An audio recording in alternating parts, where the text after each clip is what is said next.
Welcome to the only place where real, raw, and vulnerable conversations happen with IFBB Bikini pros to give you an inside look at their struggles, strategies, mindset, passions, and all of life beyond the stage.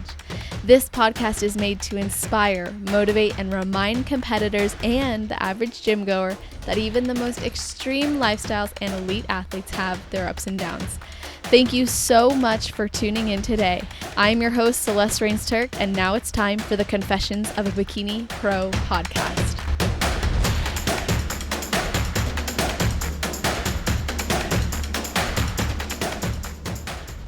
Today's video and audio guest won her pro card on the 3-year anniversary of her first check-in with her coach. She has competed in 13 shows, with 5 of them being regional and 8 national shows.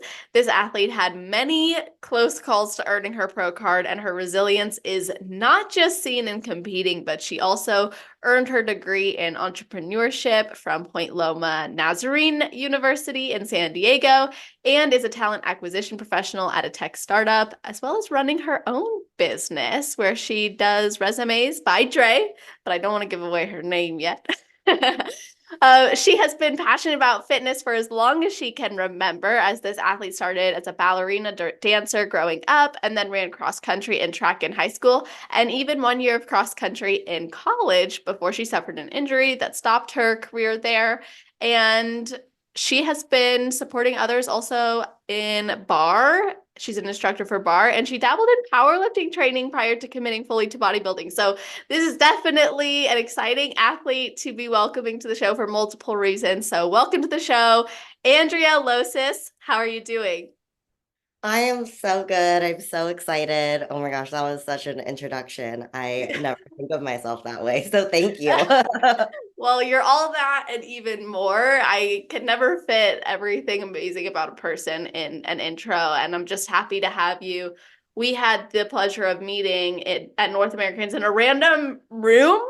We got to escape the madness, and then it's just me and you. And it was so nice to meet you there and to know, like, hey, now we're finally here, and that journey pays off, really. Yeah, seriously. And me hiding out in a room is totally on brand for me. I am like, I am like the introvert. Like whatever I can do to be away from a crowd is exactly where you'll find me. I love that. So then that might lend some insight into what you do before your heel hits the stage, but let's hear it. What is something you do or think about right before your heel hits the stage? Yeah. Oh my gosh, I've listened to so many of your podcasts. I've always thought like, what would I say? And it's definitely evolved over time. I am the kind of person who like really gets into their own head. I'm not the girl who's like dancing with everyone, everything that sometimes I think a lot of people think I'm really standoffish, but I just really get like really in my head. But what I always do when I'm standing in that line and I'm about to get on stage, I actually always say like time to go see my friends. Um, So like I've competed in 13 shows over the past 3 years, and I've really gotten to know the judges. I've had the opportunity to be like really in this industry, and I'm just so grateful for that. And so I feel like I really know the judges. So when I like am standing in that line, I can kind of see like Sandy and Bill and Tyler, and I'm like, okay, time to go put on a show for my friends. And I always just tell myself like they want me to win. They want me to be my best, and just standing up there and off to the side, and we kind of meet eyes. I'm like, there's my friends, and I get on stage and do my thing. that's so awesome. I've never heard that perspective actually of they want you to win. I've heard that they want you to bring your best, of course, but they want you to win. I love that mental note to yourself and seeing them as friends versus as judges specifically, because judges kind of carries that connotation of um not going to like almost looking for ridicule or critical eye, versus friends is more like they want to see me win, as you said. Yeah, yeah. It really changed my perspective. That's kind of something I started doing this year, really. And something I also always say to myself is like, trust your execution. Like you did everything to a T. Um, Mm. and like at the end of the day, that's all you can do. So that's kind of the mindset that I take. Trusting your execution is such a great point, especially for someone like yourself who came close to your pro card so many times. I think some people would call it quits after four times being like 1 point away right there. But you kept going. You really fostered that underdog mentality for yourself. How did that end up supporting you? And that mindset of continuing to just do your best and trusting in the execution. How did that actually support you in your journey of 8 national shows? Yeah, it honestly comes back to my why. I just my entire life, I've always been kind of like good at things. I've always been that person who like she was good at running, she was good at dancing, she was good at this and that, but I was never like good enough to be like the best. Like I was good at things, but I was never the best. And I wanted to be the best. I was a super competitive person. I love to win. And just people would always say to me, like, isn't it enough? Like, isn't what you're doing enough? I'm like, no, I want to be the best at something. And just something wasn't sticking for me. And so I just felt like I was always coming in second place. And I just wanted to be first at something. I wanted to be the best. And I felt that in every aspect of my life growing up, really, like whether that was friendships or relationships or sports or academics. Like I was always good, but I was never good enough. And I know a lot of other people feel that way. And I feel really blessed to have grown up with the resilience to keep going. And I wanted to be able to prove to people that, like, if you just keep going and you keep going long enough, you can do it. And I always say like fail fast and fail forward. And that's something that I've always lived by. And it's something that I live by in competing because at the end of the day, like get on stage and do my best. And my best just wasn't good enough that time, but it doesn't do me any good to linger on it. Just gotta get up, keep going, and pick yourself back up and do better next time. Man, that I'm excited. I'm like, let's keep talking. This is awesome. I already love everything you're sharing and saying. It's so you can tell you've been invested in this journey. You can tell this is something that's been on your heart in such a way where despite coming so close, it didn't matter because you weren't going to let that be your definition anymore. You were ready to change that story for yourself. Now that you have been deemed the best that day, right? You won your pro card. Now that you've experienced that, did it feel or does it feel like you have? It's weird. It's really weird. Like if I'm being honest, I always wanted a first place pro card. I was like, I want a first place pro card. I do not want to win being second place because that just goes against my why. And it kind of got to a point though, like probably like 6 national shows in where I was like, I'll take the second place pro card. I like that's where I'm at. Yeah. And when we decided to do nationals, I was like, okay, I'm ready. I'm ready to go get the second place pro card. I'm ready to put my ego aside and go get it. And what I just remember standing up there on stage and standing there in the middle and thinking like they're gonna give me a second place pro card because they're just saying like somebody get this girl off the stage. Like she's like This is how many shows for her? No, just yeah, they're like, this poor girl, somebody get this girl off the stage. That was how I felt. And so I just remember standing up there during finals and they called fourth place, they called third place. And I'll never forget, I walked off the stage and my coach was like, you should have seen your face when they were calling third place because you thought that they were tricking you. I was like, yeah, because I've just been there so many times. I've been there so many times. And when they called second place and it wasn't my name, I was like, holy crap, I did it. I Yeah. did it. I I was like, they didn't give me a pity pro card. They actually gave it to me because I Mm. actually earned this. And it was really humbling. I felt like I achieved something for everyone. Like everybody's been so invested in this journey with me. I did it for myself. I did it for my friends. I did it for my family. I did it for my coach. And it just felt so gratifying. And it just feels like obviously the job's not done. I have bigger and better goals now. But it just felt like I could breathe. I could breathe for the first time in years, literal years. Um, so it was gratifying and satisfying, and I felt like I achieved it, but I'm not the kind of person to ever sit still. So You're like, that was a refreshing breath. On to the next goal. Yeah. exactly. Yeah, I get that sense. But I think that there's a lot to be said about standing up there and even in that moment, almost thinking it's not gonna be you, despite splitting center or despite being in that where you're like, it's almost not it couldn't go another way, most likely, according to past events. However, according to your own personal past events, in your mind, you're like, it's probably going to be another close call. Mhm. So, of course, that moment was likely really surreal for you. And now you're saying, you have bigger fish to fry, essentially. So, what is next, and how do you think this journey or experience is going to influence what you're looking to accomplish in the pro league, assuming that's what you're referring to?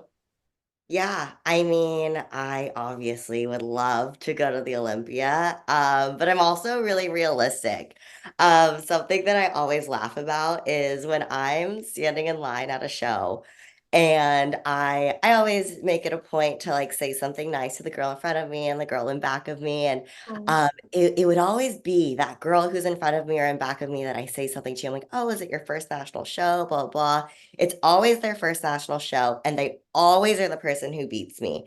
Mm. And so it's like every time I would ask them and they would say it was their first national show, I would always think to myself, like, oh, there we go. I was like, here we go again. And it's just not my story. It's not my story. It's never been my story to get things. I don't want to say that they didn't earn it. They absolutely earned it. Junior Nationals 2022, Tiana Weymouth, she beat me. Megan Long, she beat me USA 2022. Both people I look up to so much. And I Megan Long, she's been fighting for it. And she was one of the people who definitely like inspired me. But I'll never forget Tiana. I turned around. I don't even know if she remembers this, but I turned around and I said something nice about her suit, and she told me it was her first national show, and she just graduated high school yesterday. Yesterday. And she was like, "Do you think I have time to go to the bathroom?" I was like, "Girl, we're getting on stage right now." How And cute.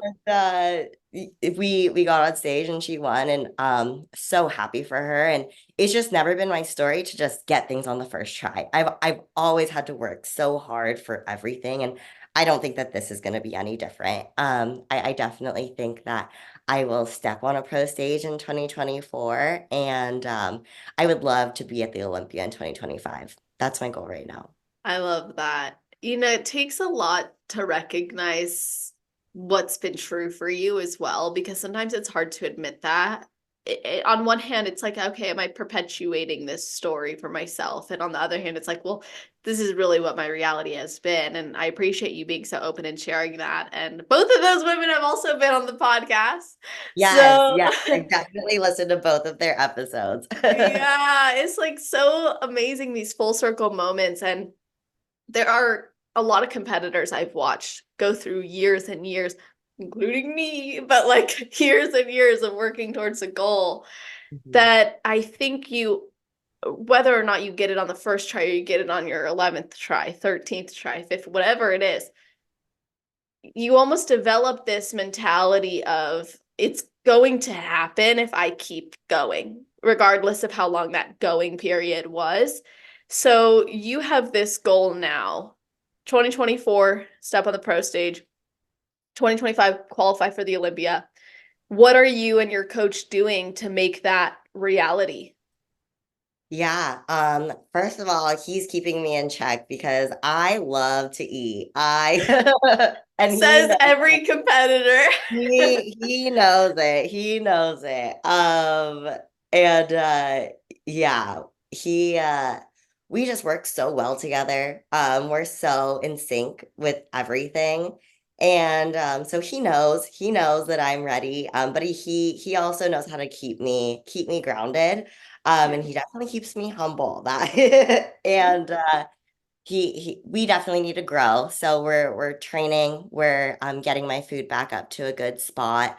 I've basically been prepping almost nonstop for 3 years, and so we've gotten really creative over the years with food and cardio and training, and it's been incredible to be able to work so closely with Dee and just really like be partners.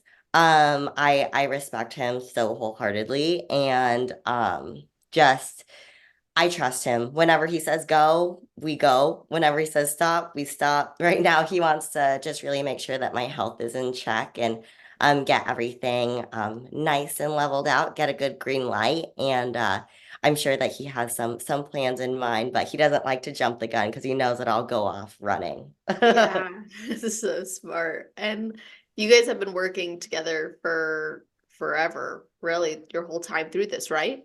Yeah, yeah. So, like you said in the intro, we the first check-in ever was actually 3 years to the day, which is so crazy. So So crazy. cool. That's amazing. You know, the thing that stood out to me most about that, and I hope this doesn't ruffle too many feathers listening, and it's not something that I think is a bad thing because in some cases it's necessary, but I would say most athletes, not most, maybe some, a good portion of athletes would jump ship if they didn't get their pro card, but you stuck it out with your coach. Was there a reason for that, or do you think that's important? Is there something other athletes should consider when they're so close, but they do like their coach? Maybe just speak to that subject. Yeah, I mean, I've never questioned having D as my coach. He is my guy. But it when you click with someone, you click with someone. And with a coach, it's he knows my body probably better than I do, honestly. Like I never get in my head like sending him a check-in, like maybe my weight is up or maybe like this looks off or that looks off. But he just knows my body so well. I send it to him and he knows what's wrong or he knows how to fix it. Or he's like, it just check in again tomorrow. Like this is the same thing that happens all the time. Yeah. Um, and so we've done 13 shows together. So every peak's been different, every prep's been different. He's seen me at my worst, he's seen me at my best. And you can't get that if you're switching coaches all the time. I mean, I definitely think that there's good reason sometimes to switch coaches, and sometimes you need a different approach. But once I think that honestly, at the end of the day, you're the athlete, you're the one executing. And it's your job to execute the plan. And I I just really trust D with everything. I just really think that you need someone who you click with. A lot of girls reach out to me and ask me about like my coach or different coaches at pro, and you just have to really mesh with the person. Like I'll be perfectly honest, D is not for everybody, not for everybody. All. I'm sure he would say the same thing. Oh yeah, he'll tell you. He'll tell you. We just really vibe, honestly. We're best friends at the end of the day. He's super sarcastic. He tells it just like it is. He's very black and white, which is exactly how I am too. And a lot of girls don't respond well to that. A lot of girls really need like the like rah coach. It's never been me. I've been an athlete my whole life. I used to coach boys cross country. I've never been like a girl's girl per se. So yeah, I think that once you find that coach that you click with, communication wise, that's the most important thing. Sometimes like if somebody's having you do these crazy things in a prep, like maybe that's a good reason to switch coaches too. But when you have a coach who's always adapting and always learning and always open to doing what's going to be best for you and your career and your longevity and your health, I think that's someone you should stick with. That's really, really insightful. And I think it's really great too that you can see there are red flags to leave a coach. And that's not at all what we're saying here when it comes to sticking with your coach. It's more so just because the result isn't maybe what you're going for. If the process and the execution is there and you like it and the relationship is solid with your coach, I don't think an outcome is enough reason to leave. And it's kind of unfair to yourself, I think, as an athlete in many cases. Like you said, you miss out on developing that deeper connection. And I'll say with my very first coach, we were really close, and I'm still great friends with his ex-wife now, but I'm still really great friends with her. And I I loved them, but there were things missing from him that I'm like, okay, this is not my coach. Like, I can't keep going this way. And so I left, and that was a good time for someone to leave. And now with my coach, Adam, I can't imagine working with a different person because he's not done me wrong. And what I've learned is I think a lot of it comes down to coaching is actually like a secure attachment. Mhm. You learn that this person is someone you can trust, you can go to, you can laugh with potentially if that's important to you, or you never speak to them other than in check-ins if that's what's important to you. But there has to be some sort of secure attachment there because that coaching relationship is going to impact you as an athlete, whether you like to admit it or not. It will, because you can execute all day on a really good program, but if you have doubts about your coach, you have doubts about your programming, you have doubts about any of it, it's likely going to have some sort of effect on how you show up to do this work. Yeah, no, absolutely. And like at the end of the day, like your coach's job is to bring your best to the stage. It doesn't guarantee an outcome. Like every other girl has a coach and every other girl is showing up their best potentially. And like sometimes it's just it doesn't play out the way that you want it to. It doesn't mean that your coach didn't do a great job bringing you in the best. And that's something that we've done every single time. And for us, like just being so close so many times, like he was taking it personally. I'm Like sure. it was like that man hates to lose just as He's like, much. I'm the producer. What's going on? No, exactly. And I'll never forget. So I actually moved to Arizona to work with D. I was living out in California and I had kind of just stumbled upon Damian, was kind of looking for a new place to live, and everything just really aligned. And I was like, yeah, I'll move to Arizona. Why not? So I Wow. moved to Arizona, started working with Damian, and I'll never forget coming into the gym for the first time. And he was taking a look at me, and he was like, I can turn you pro in a year. And I looked at him, and I was like, I appreciate the vote of confidence. But like it's not my story. It's not my story. And I knew that. I knew it going into it that it wasn't going to be easy. I knew I had the potential. I knew I had the work ethic and I knew it would happen. I always say like it's never if, just when. And that was something that I always stood by and yeah, he really respects that about me too. I'm sure. Well, I think too, nowadays, there's a lot of like desire for like fast Mhm. journey, fast result, fast title versus the embrace of potentially not getting what you want immediately, the embrace of delayed gratification, really. So to be able to know like, hey, this it's possible this won't happen tomorrow, and I'm willing to delay gratification because I love this process. I think that speaks volumes to a coach as well. Like if you're willing to take the time.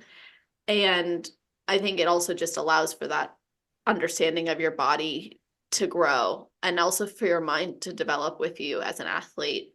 But something I wanted to explore with you was how your feedback maybe influenced what you guys did over the years, because you said every prep was different, every peak was different. So, what do you think ultimately won you your pro card, and how did that compare to every show prior? Oh gosh, I am just a small girl. I um it was always just you're just a little too small, you're just a little too small. It was never anything super specific. Like Sandy would always say, like, I mean, you could come in a little bit more conditioned, which would make you look a little bit bigger, but like I don't really want your conditioning any tighter. And so it was always like, That sounds so familiar, dude. I'm yeah, like yeah. excited to hear It's this because I'm like, yeah, sounds right. yeah, and at that point it's like, okay, just gotta keep showing up, keep showing up, keep showing up. But we've made honestly just insane progress over the years. I had zero glutes when I started. And we really built them out of thin air, really. Um, uh, D gets really specific with my training. I have pretty developed quads. I have crazy calves. So whatever we can do to not grow my quads and my calves and just my glutes is exactly what we do. So it's just glutes and delts, glutes and delts, glutes and delts. I'm sure that's not news for anyone. I know, right? It's so funny. Like, as competitors, I realize over the years how much we train in a way that's quite out of balance. Like, your bro split that maybe gets you into competing doesn't last long when you become a bikini competitor. It turns into like that focus on aesthetics. And you know this really well too, because you had started initially with some powerlifting training. So, what was that switch like for you to go from I'm going to compete for strength to no, I'm actually going to put my focus on an aesthetic sport?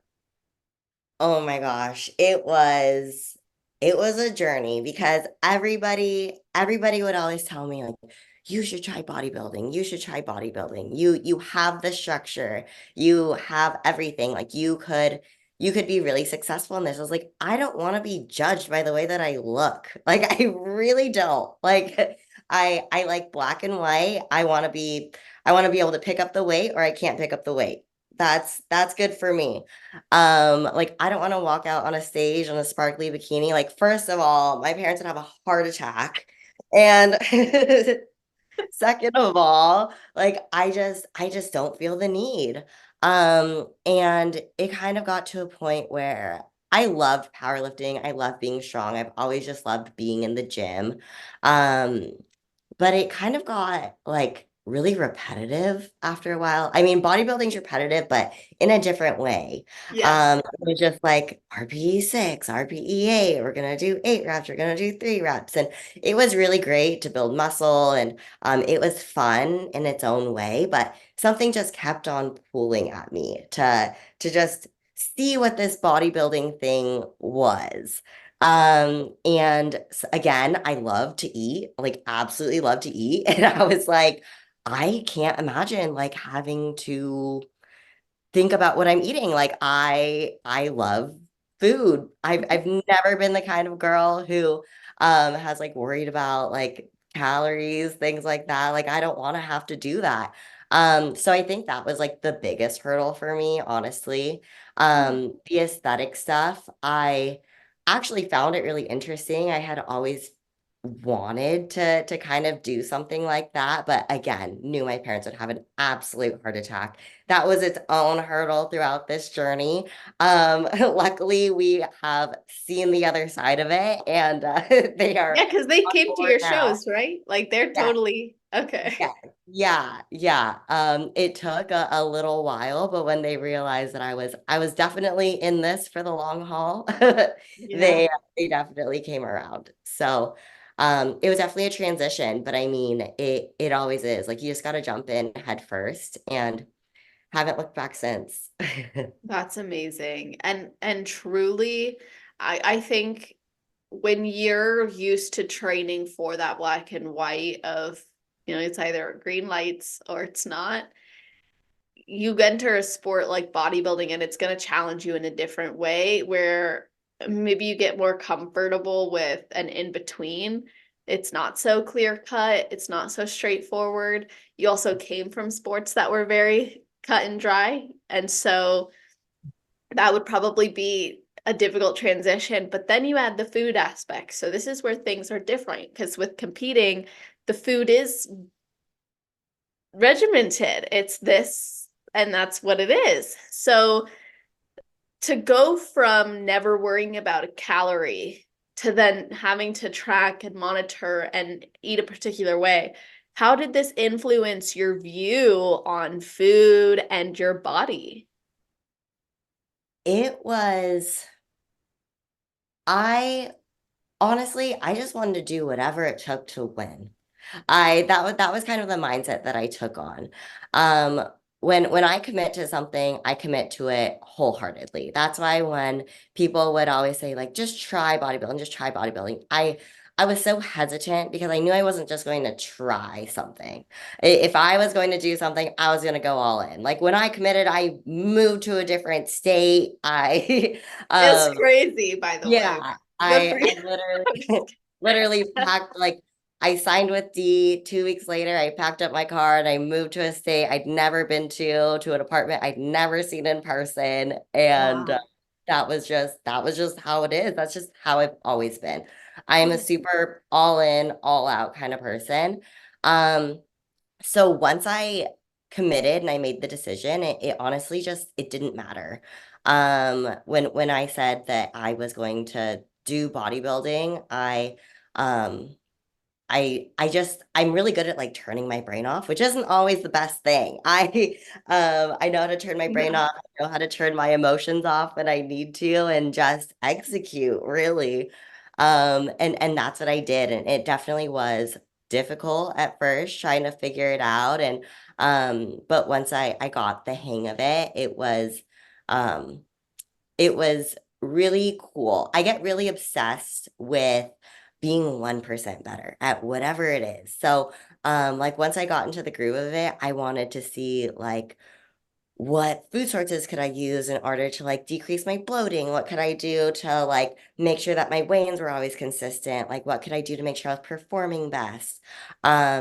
So that was kind of how I dealt with it. I've always been a very obsessive person, so that was really how I dealt with it. Not the healthiest thing in the world. I will be the first person to say that. No, I appreciate the candor because I'm not necessarily a believer that bodybuilding alone can cause eating disorders. However, I think when we have underlying personality traits Mhm, that can latch on to disordered ways of thinking and behaving. Maybe previously it's expressed in other ways. Some people it's partying, it's drinking, it's some other unhealthy coping mechanism. But then mhm, you find bodybuilding or you find food, and that kind of becomes where you put your energy. And you had mentioned that it was important for you to go all in. And so I can see in your mind, like that's how you are generally speaking. Like if you're doing something, you're committing fully and you said you were able to turn off emotions. And that's generally like one of those red flags I see with competitors is because when we do that, we sweep it under the rug. And then eventually, like the rug is this high off the floor. We're like, oh yeah. Oh gotta yeah. clean that up. So did that ever happen to you? Like, did you ever have those moments of, oh my gosh, now I have to deal with this? So I, like I said, I'm a super obsessive person, and that is how I've always coped with things. Growing up, choose one thing, obsess over it completely, and just that was how I survived basically.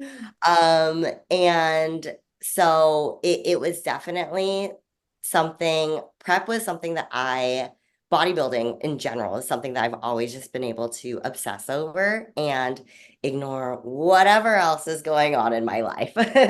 And so it's ebbed and flowed over the years. Um, but again, it comes back to my coach. He knows me like the back of his hand, and he can like sense when I'm about to go deep dive off a cliff. And he'll make me sit with it for a second. There have been many a times that that man has made me cry in the gym. Yeah. And uh, I have definitely been yelled at. And it definitely he keeps me grounded. Um, during so back when my mom had cancer, and then she was in remission, and then last year, my first show of the year, I'm super close with my parents, and I just remember my first show last year was with Satch Warrior, and I was trying to call my parents and like tell them that I was about to get on stage, all this stuff, and they were not responding to me. And I was so angry. I was like, this is my show day. This day is about me. Nobody is paying attention to me. Mhm. And I was so upset. And then I finally got off stage and I called them after prejudging and I was like, what is going on? You guys have been ignoring me all week. And this week is about me. I did all this work and I want attention, Yeah. basically. And my parents chose that moment to tell me that my mom's cancer had come back. So Mm. that was um the start of my 2022 season. And I was like, I can't deal with this right now. I'm not going to deal with this right now. This is not going to happen. So I turned it off and I got really obsessive about prep. And I told Dia, I was like, I want to go all in. I want to execute better than I ever have before. And he respected that. And so we would train together almost every day. He was in constant communication with me. And I'm the kind of person, I'm very type A. I am always on time. I always execute to a T. And things just started to like slip a little bit. Like I started showing up a little late to our training sessions. I like wasn't fully in when I was training, things like that. And one day he just snapped at me. It was it was 6 a.m. and that man yelled at me in the middle of the gym. Everyone was watching. There were tears streaming down my face, but I needed it. I needed it. And he knew that and he knows that about me. What was he Um, yelling about? You not being on time or what? yeah, yeah. He was like, um, just telling me that because I mean, Damian coaches Sid Gillen. Like he coaches the best of the best. And so he was like, I don't train amateurs. Like I take the time to work with you because I believe in you. Um, and it feels really disrespectful that you would like be late or like not respect my time. And I respect him so much. And so that for me was like it triggered something in me because I was like, what am I doing? This isn't me. I am sabotaging myself. He will always tell me when I am self-sabotaging. And yeah, I needed it. I needed it. And he knows that I will avoid crying. I will avoid showing emotion. I just remember just being on the hip thrust and being like, and him being like, you're done for the day, go home. And I went home and 5 hours later he called me and he was like, you done crying yet? I was like, yes, thank you. Thank you. Oh, well, I'm glad he gave you that space. It sounds like you needed it. And you shared that the maybe the antagonist to this was finding out about your mom, and this was right after prejudging. And it was an interesting story because from an outsider's perspective, it's like, okay, when you're in your peak week and you're about to step on stage, you do get very centered on yourself. Sometimes though, I will admit, like 2 weeks out, I feel like I'm dying. So I'll be the most lovey-dovey person, say my goodbyes. It feels like that's what's happening. But, Yeah. in those moments when you do think it's about you or you're having this and you want to share it with your loved ones, but then you find something out like that. Did it change how you approach bodybuilding or your expectations with family or even around yourself in show day and peak week? It was interesting because when my mom told me that um like when I got home from Utah from that show, I called my parents and I was like, what should I do? Like, should I come home? Should I like what do I do? And my parents they have always thought I am absolutely insane for everything that I do. They think that I am the only athletic person in my family. They have no idea how I happened. And so I've always just been the crazy one, and but they know how passionate and obsessive I am about the things that I do and the things that I love. And I just remember my parents being on a call with me and saying like, "No, stay there and go finish what you started." And they're like, "The only thing that you can do to help us right now is to go win." And that was something that stuck with me because I've always just wanted to make my parents proud. They are the hardest workers I've ever met in my entire life. They instilled that in me, they instilled that in my sister, and I just always wanted to make them proud. They've done everything to give me everything I've ever wanted. I wanted to be a horseback rider. They paid for horseback riding camp. I wanted to be a dancer. They paid for all the dance lessons. Cross country, they made sure that I got to all of my cross country races, whatever I wanted to do. And who knew what I was going to want to do next? And so, um, for them to really embrace what I was doing when I know that they had no desire to be any part of this world, um, it really lit a fire in me. And it was something that continued with me all of 2022. And then going into 2023, I ended up finding out that my dad was having some health issues too. And I, again, was like, what should I do? Because I'm extremely close with my mom, but my dad is my absolute best friend.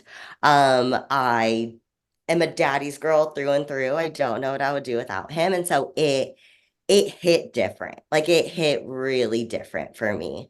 And I told Dee, I was like, I don't know how to separate this one. Um, and my dad was like, the only thing you can do to help me right now is to go win. And at the beginning of my 2023 season, I went home kind of one last time before I started getting really serious about my prep. And I looked my parents in the eye and I said, I am not coming home again until I have my pro card in my hands. And I kept that. I kept it. And so after North Americans and I missed it by one spot again, I was like, am I gonna have to go home without my pro card? Like I said, I was gonna come home with my pro card, and I am somebody who always stands by their word. And so I was like, no, no, I refuse. I am coming home with my pro card. I do not care. If I do not get my pro card at nationals, I'm just not gonna come home. I'm just not gonna come home. And it got to a point where things with my dad's health got a little bit more serious. And he called me and like finally kind of told me how severe it was. And I was like, what should I do? Like, I don't know what to do. And he was like, you are in way too deep. Like, you are in so deep. He was like, go and do what you said you were going to do and go finish the damn job for once and come home. And so I was like, okay, I will. And I did. And so, yeah, that I just wanted to do it. I wanted to do it for everyone. I wanted to do it for my parents. I wanted to do it for everyone. That makes sense now more so than at the beginning of the episode when you said that. Now it's like clicking more for me as to where that was coming from and where that drive, like why it wasn't just about you. So what was it like when you walked in the door and you had your pro card? Oh my gosh, it felt like I returned from war. Like I felt like I was I was so proud. I was honestly so proud. And just to know how proud my parents were of me, that was everything because they've always been proud of me. Like they tell me all the time, but it was like this was something I had to do. And they knew it was something I had to do. And just to know that they knew how much I've overcome over my life and over the past 3 years and just everything. It just finally felt like everything was aligned and everything led up to just that moment. That's really beautiful. And I imagine that it was very helpful for them to see their daughter go and crush it and finish the job like they hoped you would and encouraged you to do. How are your parents doing now? Like, I'm just hopeful that they're okay and you've been able to spend time with them. Yeah, they're so good. They are so happy. They just moved into a new house, so they're loving. Oh, And honestly, they're just living their best life, really. I was able to go home for the holidays, which was so nice. That was my first time home in a year. wow. And so just to be able to be with my family, it was so great. I definitely can love them all a lot better from 4 or 5 hours away. But it was really nice to be there and spend some time with them. That's awesome. I think having that support is so important. It can make such a big impact on how we show up. And clearly, you care so deeply about them. And you said that they know your struggles, not just through competing, but through life. So let's talk about other struggles. Let's get into mental health. So you had been diagnosed with severe generalized anxiety and anxiety with induced depression and suicidal tendencies. When was this, and how did that diagnosis change how you view yourself and the world? Oh gosh. So this is something from as long as I can remember. I just remember being 4 or 5 years old and just feeling like the world was going to end all the time. And I come from a Mexican Filipino background. And mental health in both of those cultures is not always something that is super accepted or talked about. Honestly, especially when I was younger, they just didn't really even like believe in it really. Um, and so I just remember growing up, like trying to explain to my parents how I was feeling and them just continuously telling me like, you're so dramatic, you're so dramatic. And so I I really took that on as an identity. I really felt that I maybe I am really dramatic. Maybe I am seeking attention. Maybe these things are all true about me. And Mm. so that was something that I took on as an identity probably through about high school. And then being in high school, there's so many other factors, right? There's mean girls, and I've been a huge victim of bullying my whole life. So I just, um, everything was just so intense. and especially when you're mixing in like your first relationships and love and all this stuff and all those feelings and emotions. And I, high school was the first time when I really started thinking like, what if I just didn't wake up tomorrow morning? Like, what if I could just not see next year? What if I could just make this all end? And like it sounded so relieving. And it was just never something though that I could execute upon. And it almost made me feel like a failure. So I was in this like constant cycle of this like, because I'm such a perfectionist and I'm so obsessive and I love to execute. And it was like, but like I couldn't get out of this spiral that I was in. And I was like, something has to give. Like this is not okay. Um, and so I turned to, so I grew up Catholic, and I was put in Catholic school growing up. It made me despise religion. It was just not a good time for me.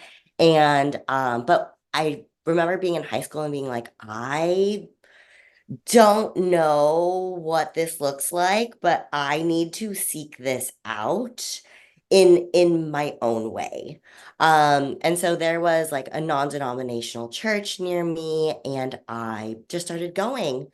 And I just felt this sense of peace there that like I couldn't quite place. Like I'd never quite felt it before, wasn't quite sure what it was. All I knew was the people there were so nice, and I just wanted more of it. I really wanted more of that. And I think what I was seeking out during that time was identity and like community, really. And so it got to the point where I was looking for colleges, and I'd applied to a lot of different schools. We started visiting schools.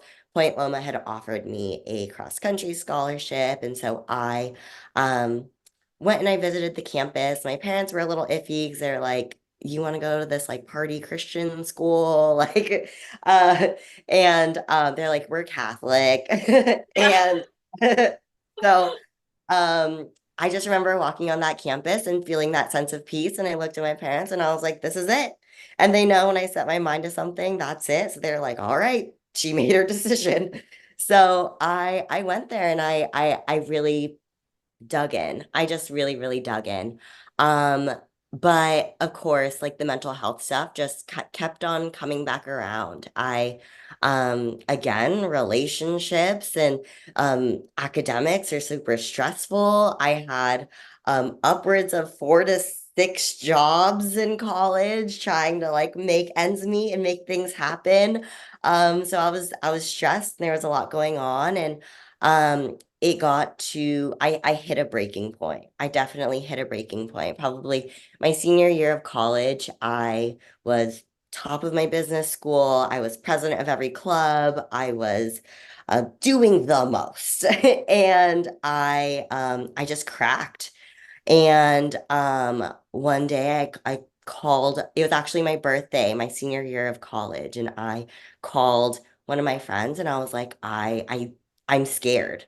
I'm scared. I think that I want to end this. Like I don't know what to do. They obviously were extremely concerned. They called like our public safety there, and it was something that was very taboo at my school. So they wanted to keep it very under the rug. They were going to basically 5150 me. And Mm. I got so scared. I didn't want that. And so I called my dad and I was like, I think I made a mistake. I was like, I don't know what to do. I want help. Like I do want help, but I don't want help that they're going to give me. And so my dad was like, okay, pack a bag, get in your car, drive home. This was finals my senior year of college, and I missed all of my finals my senior year of college. I went home and my parents basically made me sit through a week of therapy trying to figure out what was going on. And yeah, that was they when a therapist finally gave me that diagnosis, and felt it felt so good to know that I wasn't crazy. It felt so good to finally know that there was a reason that I felt these things. Um, but it also like forced me to identify and put myself into a box. And I started limiting myself to like, I can't do this because I'm depressed. I can't do this because I'm extremely anxious. I can't be in a crowd. I can't have this career. I can't do this. I can't do that. Um, and it took a long time to, and a lot of self-work to be able to realize like, I can do these things because of the challenges that I faced. I can do these things despite the challenges that I face, and I can overcome anything. I've gone my entire life not having this official diagnosis, and I I've done pretty well for myself up to this point. I don't know why I feel the need to put myself in a box now. Um, and so I did a lot of self-work, a lot of self-work. Um, and I overcame it. I just really, it's never something that goes away fully. It always is there, it lingers, and it takes constant work. Um, but you find healthy coping mechanisms, and you really realize that the things that are supposed to hinder you really do just make you stronger at the end of the day. Mm. Thank you for taking us on that journey and sharing so openly. I'm sure there were so many moments that were really dark and really difficult to face, facing another day over and over again. And when you have that looming cloud over you and you don't feel like anyone else can see it or support you through it, and you've got to put a brave face on because you're president of the club or because you're a team captain or whatever it is you are, and you almost attribute those roles to being put together and not sharing weakness, if you want to call it that. That's if you grow up with stigma about mental health, you're going to probably think it's a weakness. And what was the most one of the most curious parts of your story to me was that your parents brought you home and put you through a week of therapy. Why do you think they were okay with therapy at that point, in, as opposed to when you first expressed difficulties? Yeah, it was definitely something that they started to, over the years, because it was just a constant thing, they started to think like, okay, maybe she's on to something. And super grateful for my sister. She's 5.5 years older than me. She had just finished her master's degree in psychology, and she actually is a private practice therapist. And so mental health for the two of us has always been a huge topic, and something that we talk about all the time. And it it really opened their eyes because like obviously the things that I would go through, it definitely inspired some of her work and her pursuit of that degree and that career. And so they understood that it was real. They just didn't really understand how to deal with it. And I think that they kind of hoped that I would just get over it at some point or grow out of it. But when it finally came to a head, and I turned to them and said, like, I genuinely need help, or something bad is going to happen, I think that that's when they realized that, okay, this is real. Like she's an actual adult now, and she's still asking for help. Yeah, and that was it did a lot for our relationship too. Again, my dad's my very best friend, and I love my mom. We have a great relationship too, but it wasn't always so great. And so it definitely really helped to heal some wounds, and we're so much stronger now. And that speaks to your point about what you're going through can actually lend to greater strength and better things in the future, as hard as it can be. And I find it also really cool that your sister broke through that type of stigma that existed within the household and pursued a career in it. And you mentioned something really, really important earlier that I wanted to come back to. And it's something that irks me in the mental health field, which is diagnosis. Right now, I think we're in an epidemic of self-diagnosing. And I'm not going to get on a high horse now because I've got a whole note section on my phone about this that I've been venting to. And I'm about to take it to TikTok because that's the only place I post like general mental health stuff there. Mhm. But something that irks me about it is the identity piece. And you made this point that sometimes diagnosis can lead to over-identification with it. And I think it's so important that we step away. And what I learned through counseling and becoming a counselor is diagnosis is really only serving a purpose for insurance. And it gives a treatment protocol, right? There's certain things, of course, and theories that are proven to support someone through a diagnosis or through specific disorders. But the goal is to be able to function in your life at a reasonable way that you would consider as helpful or normal. And it concerns me when people over-identify with the diagnosis because now they're creating a life story based on the diagnosis. Instead of seeing it as something that's going to be treated, it becomes something that's now who they are. And if we go to a doctor for a cough, we don't say, I'm a cough. We say, I have a cough. So if we're depressed, we don't say, I am depressed. We feel depressed. We have depression. We're suffering with depression. Depression is in our mind. It's difficult and it lingers and it doesn't generally just poof and gone unless it was, and this is another reason self-diagnosis is a problem, is because there's so much nuance to diagnosing in general. From a counseling perspective, it's like, well, is that because of trauma?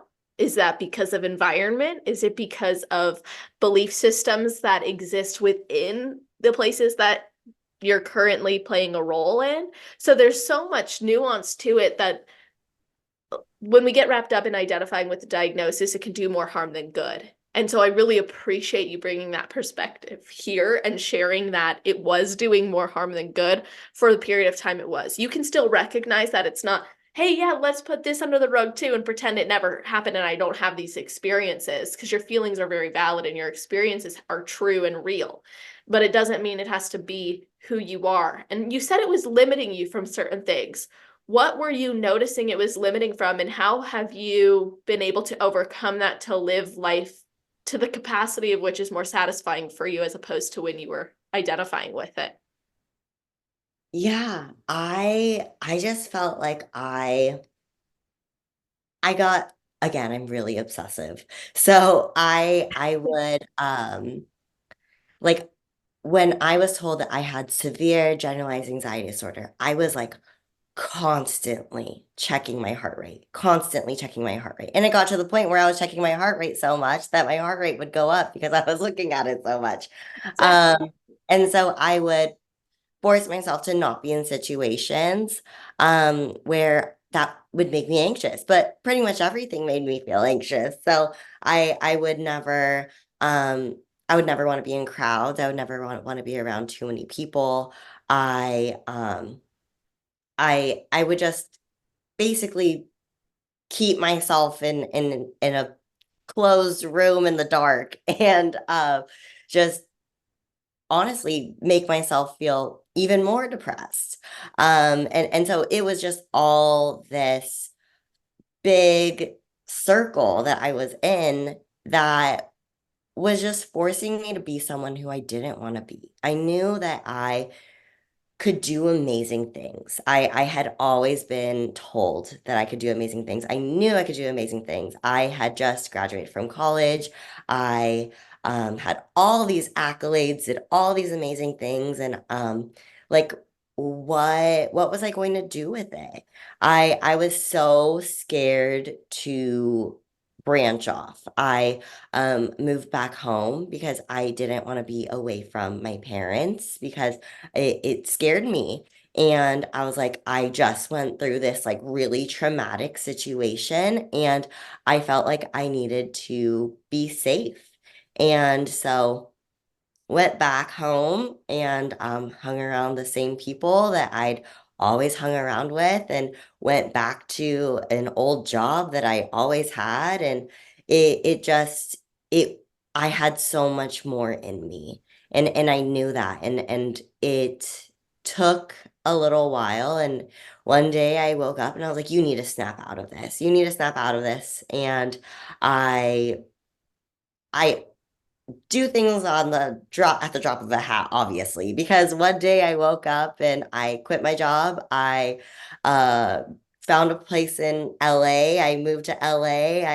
I got my first talent acquisition job, and just kind of threw myself into this new world and this new life. And I told myself, like, fail fast and fail forward, because you're never gonna know if you don't try. And maybe you will be anxious. Oh well, like you need to figure it out.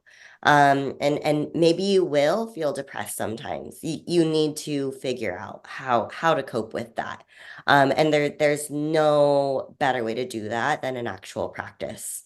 And so I just dove in, and yeah, that's something I've embraced throughout the rest of my life too. That takes courage. You went from avoiding it to facing it and saying, okay, what's the worst thing that could happen? I experience it. I'm already experiencing it. So I want to learn how to live with it. It almost sounds like you transformed from I'm gonna hide from it and I'm gonna let it dictate what I don't do and what I do versus I'm gonna go and get this done. I'm gonna go and use my gifts and use this potential that others have recognized in me and make something of it. And I think that's a very, like I said, just courageous thing to do. And you went and you got your first job. Or not first job post grad. Mhm. That was related to your degree, it sounds like. Now, you also started your own business. Talk to us about the progression from I'm going to step out of my comfort zone and go do this to I'm going to launch my own business in addition to that. Yeah. So I have my degree in entrepreneurship. I come from an entrepreneurial family. My dad is jack of all trades. I've always looked up to him. He actually helped me start my first business when I was 12 years old. Oh. Uh, What was it? it was a book review website. Okay, Um, I was going to ask you if you're an avid reader given yes, your yes. shelves. That's Yes, yeah, I amazing. read a lot. So when I was 12, uh, it was for my 12th birthday. My dad handed me a piece of paper and it said AndreaSays.com. And he handed it to me and he said, this is your first domain name. Go make something out of it. And Mhm. I turned it into a book review website, and I actually made pretty decent money for a 12-year-old. And Wow, you made money off of it. mhm. Yeah. Nice. Yeah. It was really cool. And I just always loved business. I loved building things. I loved the creative part of it. When I was in college, I started a different website. It was a mental health blog called Finding Dre. And it it had a little bit of like a monetary component to it too, but honestly it was just most satisfying to be able to help people. A lot of people would come to me with their mental health stories, and follow along on my mental health journey. And it was really incredible. And so that was kind of like my second little business. And um in my entrepreneurship program, you had to have like a personal statement that was like what you would put on your business card. And you had to put it on an actual business card. And I would always say, like, I don't have that. Like I don't like there isn't one thing that I just absolutely loved. Like it wasn't like I love marketing or I love human resources. And so I remember on my business card I wrote, I'm passionate about being passionate. And my professors looked at me and they're like, Andrew, you can't write that on your business card. I was like, well, I did. So I was like, Done. It's yeah, printed. that's what happened. And so then getting into my senior year, you kind of had to figure out what you were going to do with your degree. And I was like, what do you do with an entrepreneurship degree? Like, if my parents are entrepreneurs, they didn't go to college. Like, I'm getting a degree in something you don't need a degree for. And one of my professors was like, you would be really good at human resources. And I was like, human resources? Like, what? Like, I don't even know what that is. Like, just like HR, like, people complaining. They're like, no, there's like so many things you can do. And so I started looking into it and I have always been in sales. So I worked in retail. Growing up, I worked in my parents' retail businesses. I was a manager at Hollister for a long time. And so I've always been really good at sales and retail, but I hated it. I absolutely hated it. I'm really good at selling stuff, but I don't want to do it. And I learned about recruiting and talent acquisition. And I realized that it's kind of like selling something to someone, but that's like a good thing. Like you could feel good about it. And I just really love the idea of connecting people with their passions and helping people to um, not only find what they're passionate about, but achieve it. And something was so amazing to me about resumes. I loved the idea of being able to, I love to write. I've always loved to write. And I just loved the idea of being able to write out this amazing piece of paper and have it literally be a reflection of that person. And you could show them how amazing they were because I would create these resumes for people and basically just for fun and I would send them to them. They'd be like, wow, you made me sound so incredible. Like these are your achievements. Like this is what you've done. I just put it on paper and I put it into words.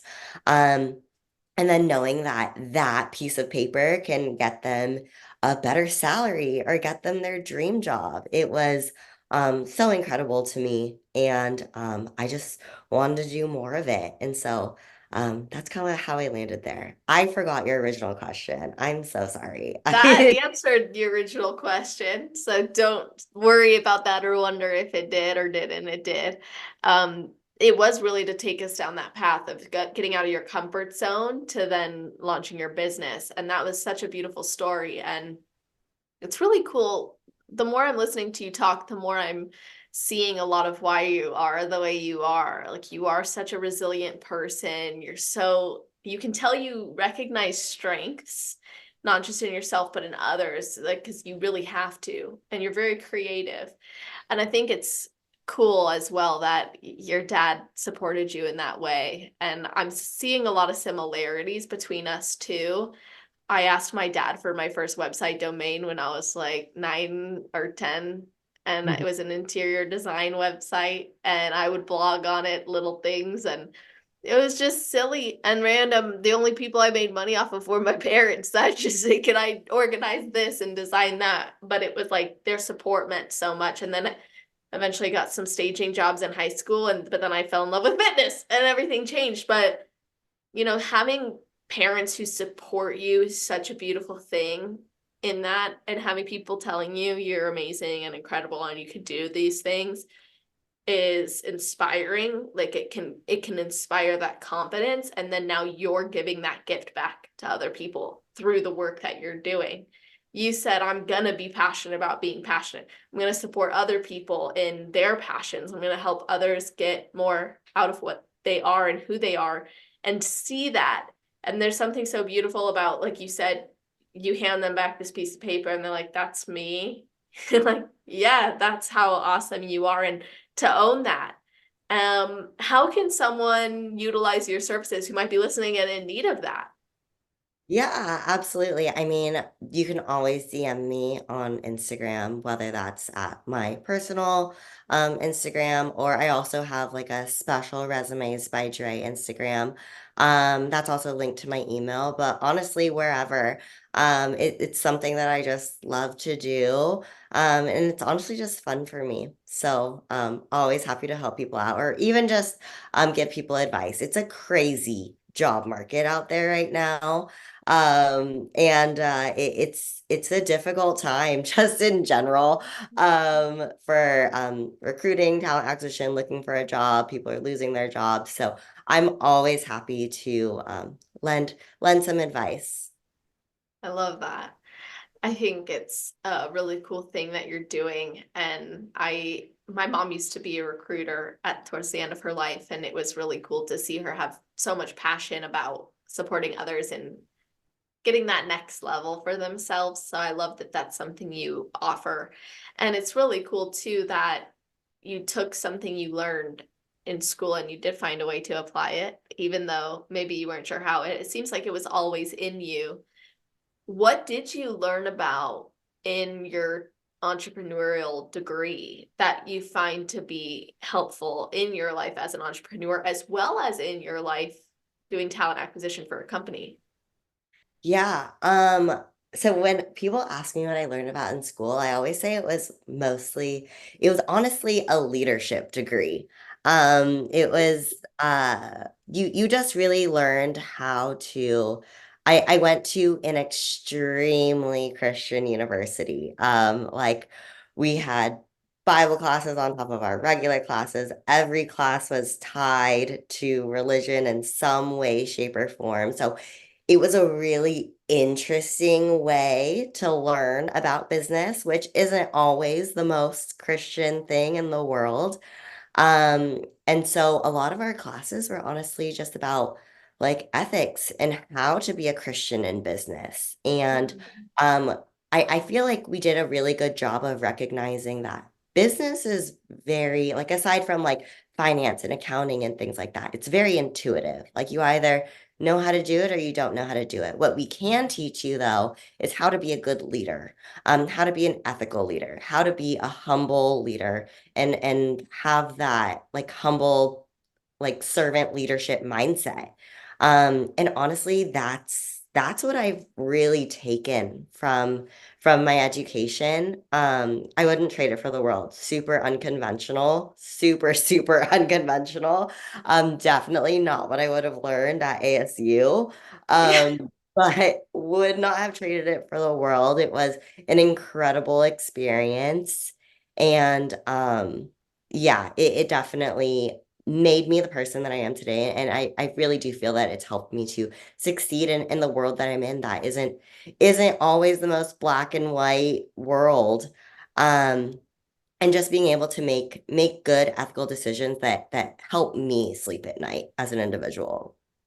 I think that's a really important side of business that many people miss, though, and many degrees out there that maybe do specialize in that. Ethics is discussed, but it's ethics according to the ways of the world, I think, more than to whether or not you're religious to maybe a different degree. I don't want to do business the way everybody else does business if everybody else is doing business in a way that's harmful, right? Let's say that. So I think it's really cool that you were able to learn it from that perspective. And I Mhm. think it's really awesome that you can empower other people through that too.